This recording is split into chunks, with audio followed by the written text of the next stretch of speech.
fighter တကောင်ဆိုပေမဲ့ EAB လိမ့်မှာဘလို့ဆော့ဆော့ကိုအဆင်မပြေတဲ့ hero တကောင်ဘလို့ပဲ damage ထွက်ပါတယ်ပြော team fight တွေကြရင်တုံးစားမရဖြစ်သွားတဲ့ hero တကောင်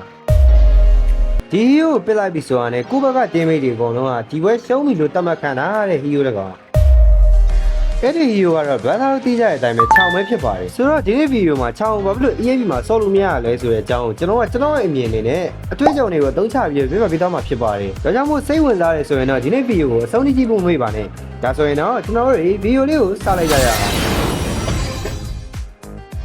ပထမဦးဆုံးအနေနဲ့ချောင်း EAB မှာဆော့လို့မရတဲ့အဓိကအကြောင်းရင်းကတော့ single target hero ဖြစ်နေလို့ပါဆိုတော့ bro ကပြောကြလိမ့်မယ် single target ဆိုတော့လေတကောင်တကောင်ကိုဖျက်လို့ရရင်ပြီးပြီမဟုတ်ဘူးလားလို့ bro ကပြောချင်ပြောလိမ့်မယ်အဲ့ဒီလိုမျိုးတကောင်တကောင်ကိုဖျက်ဖို့ဆိုတာကအမှန်တော့ jungler ရဲ့တာဝန်ပါ enemy ဘက်ကအဓိက damage dealer တွေကိုဖျက်ဖို့ဆိုတာကလည်း jungler ရဲ့တာဝန်ပဲဖြစ်ပါတယ် EAB လိန်နာရဲ့တာဝန်ကတော့ဗတဲ့မှာကြာနေနိုင်ပြီးတော့ initiate များများလုပ်ပေးနိုင်ရမှာပါဒါပြီးတော့တစ်ခုရှိတာက brother တို့က single target hero ဖြစ်နေတဲ့အတွက်အများဆုံးဖျက်ပေးနိုင်တဲ့တကောင်ပါပဲအဲ့ဒါကောင်ပြီးသွားရင် bro ကအတင်းအတွက်သုံးစားမရတဲ့ hero တကောင်ဖြစ်သွားပါပြီဒါကတော့ချောင်းဘာလို့ EAB မှာဆော့လို့မရရလဲဆိုတော့အဓိကအကြောင်းချက်ပဲဖြစ်ပါတယ်ကျွန်တော်နောက်တစ်ချက်ကိုထပ်ပြီးပြပြပါမယ်ဘလူးကဗတဲ့မှာကြာမနေနဲ့ရေးမကြည့်ပါဘူးအဓိကက enemy ဘက်ကတကောင်ဖြတ်ပေးနိုင်ရပြီဆိုပြီးစဉ်းစားနေရင်တော့ဒီတစ်ချက်ကိုထည့်ပြီးစဉ်းစားဖို့လိုပါမယ်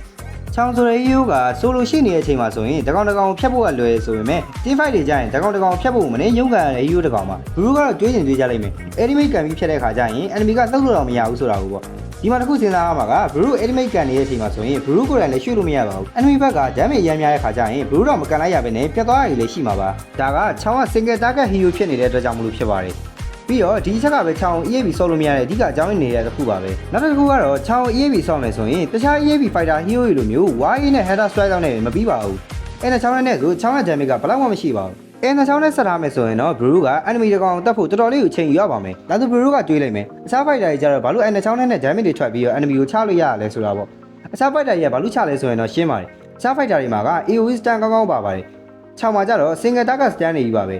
skill 1 A1 ကတော့ AoE ဆိုပေမဲ့skill 1 A1 ရဲ့ AoE ရတယ်တိတိလေးပါပဲအဲ့တော့ Brew က damage only ဆော့ထားရပဲဆိုပါစို့damage only ဆော့ပြီး enemy ဘက်ကအရေးကြီးတဲ့ကောင်တကောင်ကိုဖျက်ပေးနိုင်လိုက်မယ်ဆိုရင်တော့မှတကယ်လို့ enemy ဘက်က EAB ကလက်ပူတို့ phobia တို့လိုကောင်တွေဖြစ်နေမယ်ဆိုရင်တော့ Brew ကဘာမှလုပ်ပေးလို့မရတော့တဲ့အချိန်မှာသူတို့ကသတင်းလုံးကိုလိုက်နှောက်တော့မှာပါအဲ့ဒါကြီးတော်တော်ကြီးဆိုးပါတယ် enemy ဘက်က AoE fighter တွေကအတင်းတွေလိုက်ချနေတဲ့အချိန်မှာ Brew က ultimate မရှိတော့ဘူးဆိုရင်တော့ Brew အတင်းအတွက် Brew ကလူပိုတယောက်ဖြစ်သွားပါပြီအခုဆက်ပြီးပြပြမှာကတော့6ခိုင်ပြီးတော့အတင်းအတွက်ဘယ်လိုမျိုးအထောက်အကူဖြစ်အောင်ဆော့ရမလဲဆိုတာကိုပြပြပေးသွားမှာဖြစ်ပါတယ်6ခိုင်ပြီးတော့အတင်းအတွက်အထောက်အကူဖြစ်အောင်ဆော့ကျင်တယ်ဆိုရင်တော့ Brew အနေနဲ့ roaming ကိုပဲရွေးချယ်စရာရှိပါတယ်ဘာဖြစ်လို့အစောအကြောင်း single target hero မို့လို့ EAB ဆော့မရဘူးပြောပြီးတော့ roamingဘာလို့ single target hero ဆော့ခိုင်းတာလဲဆိုရင်တော့ single target ကို EAB ဆော့မရတဲ့အကြောင်းရင်းကတော့ကိုကတွေးပြောနေတဲ့ hero တကောင်ဖြစ်လို့ပါပြီးတော့ damage only မဆော့ဘူးဆိုရင်လည်းတကောင်ကိုဖျက်ဖို့ကတော်တော်လေးခဲရင်ပါတယ် roaming ဆော့ခိုင်းရတဲ့အကြောင်းရင်းကတော့ကိုအသင်းကို initiate လုပ်ပေးနိုင်ဖို့ဖြစ်ပါတယ် EAB နဲ့ initiate လုပ်မယ်ဆိုရင်တော့ enemy ဘက်က stand လေးအသေးလေးတစ်ခုဝင်လာတာနဲ့ကိုပါပြတ်သွားနိုင်တဲ့ hero အနေနဲ့ကြီးပါတယ်ဒါကြောင့်မို့ကျွန်တော်အနေနဲ့ roaming နဲ့ပဲ initiate လုပ်စေချင်ပါတယ်တခါလေးပြောရချင်တာက roaming ဆော့ရဆိုတဲ့နေရာမှာလည်း damage ဝင်ခိုင်းတာမဟုတ်ပါဘူး